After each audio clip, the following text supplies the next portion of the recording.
Bonjour, dans cette vidéo sur la gestion de projet, on va regarder aujourd'hui la différence entre la méthode Waterfall, Cascade et la méthode cycle en V. La méthode Waterfall elle est caractérisée par ses phases distinctes comme la conception, la planification, l'exécution, le test et la livraison. L'avantage est la structure simple. Comme vous pouvez constater, la phase test elle vient très tard dans ce processus.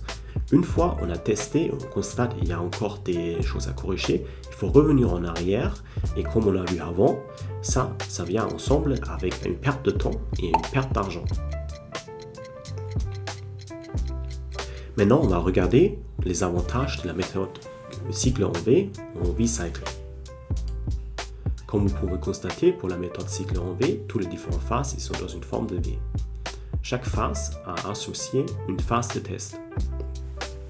On commence ici en haut à gauche. Le point de départ, c'est le cahier de charges des clients.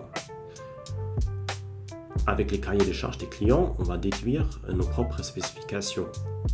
Une fois c'est fait, on va en fait décomposer le système dans des parties de plus en plus petites et on va écrire des spécifications pour ces différents sous-systèmes. Finalement, on va se retrouver avec des spécifications dédiées, par exemple pour les parties mécatroniques et informatiques. Pendant la phase de réalisation, les différentes équipes vont travailler sur la solution. Et une fois c'est fait, on va commencer avec des tests unitaires pour tester le bon fonctionnement des sous-systèmes.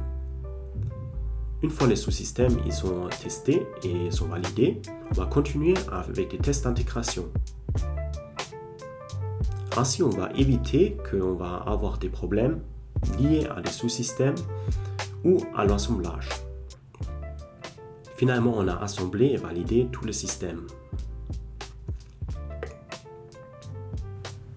Alors, quel est l'avantage de cette méthode cycle en V?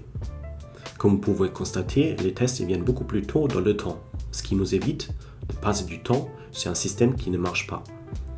Donc, on va économiser de l'argent et du temps. À part de ça, on a aussi un avantage de traçabilité. Étant donné qu'on a écrit des spécifications pour les sous-systèmes et on a des tests dédiés pour chaque système, on peut directement tracer les fonctionnalités jusqu'au cahier de charges des clients. Si vous avez encore des questions, n'hésitez pas. Sinon, je vous souhaite une belle journée. Au revoir.